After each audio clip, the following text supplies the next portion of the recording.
Daryl Morey and the Sixers have made another great move this offseason. And Elton Brand, got to give Elton Brand some credit there. But, man, Reggie Jackson, I didn't even think he was an option for us. I was talking about Gordon Hayward. I really didn't want to get Marcus Morris. But Reggie Jackson's a big upgrade from Cameron Payne because he's probably going to play the Cameron Payne role. And, yeah, he's already a great upgrade. I mean, Reggie Jackson has played in big games with the Clippers, with Paul George as well. Made it to the Western Conference Finals while he was putting up pretty big numbers in the playoffs. I mean, this guy is a baller. I mean, even in his old days when he was young on the Thunder, he was always that sixth man, that guy who can get you a bucket. He's very athletic. And now, he's older. He's 35, 34, I'm pretty sure. Yeah, he's not going to be as athletic as he was, but he can still score the ball. He can still contribute to a team. And he's been on winning teams the last 3-4 seasons. And most importantly, it just brings more depth to our guard in general. We have 2 more open spots. I feel like those 2 open spots. Oh, by the way, let me talk about David Jones. We did sign David Jones on the 2 ways from the Summer League. I didn't really talk about him. I really didn't think there was a shot of him making the team. But, I mean, he did ball out in the last couple of games. I like to give people opportunities. I still believe Kivi Aluma should be given a 2-way contract. I mean, when I'm looking at the power forwards, they're showing Caleb Martin and KJ Martin. Caleb Martin and KJ Martin are our power forwards right now.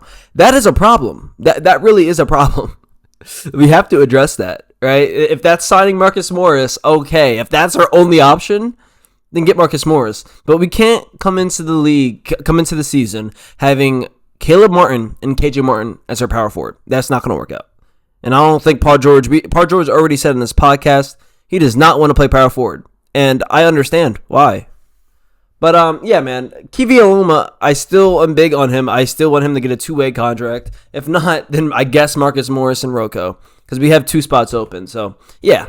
And what does this mean for Jared McCain? Because before we made this pickup, I really thought that McCain was probably going to fill in for Cameron Payne, or maybe even lesser role. Now that we got Reggie Jackson, I really don't see McCain playing more than 5 minutes a game. I really just see him being a bench. I don't know. I mean, when you look at the guards, we have a lot of guards. We have Tyrese Maxey, we have Kyle Lowry, we have Reggie Jackson, Eric Gordon. Those are 4 guards right there, So, I don't know, man. It's going to be interesting to see what McCain's role is. Is he just going to be a G League, or is he going to barely play, So there's a lot of things that could happen with that.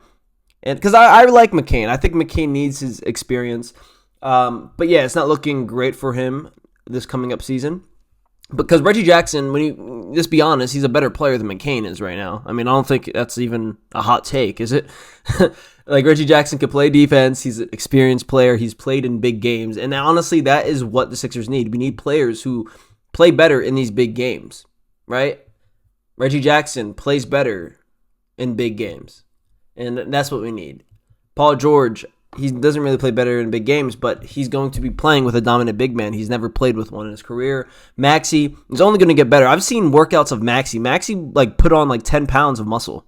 Maxey looks big now. So I think this is going to be Maxey's, I'm not going to say his prime, but this upcoming years, Maxey's probably, he's gotten better every year, right? It's kind of, it's going to be his best year. Yeah, no shit.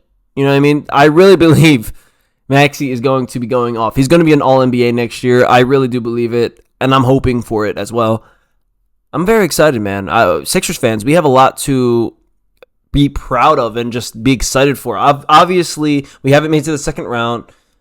It doesn't matter, man. Our roster was never going to make us past the second round or even close to winning a championship. None of our rosters. If we had Georges Niang being a power forward, what do you expect? You know what I mean? Doc Rivers as our coach. What do you expect? James Harden, who quits. What do you expect?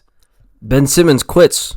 You know what I mean? So those are just my excuses I like to point out. But that's going to be it for this video. Drop a like, subscribe. I'll catch you guys in the next one. Peace.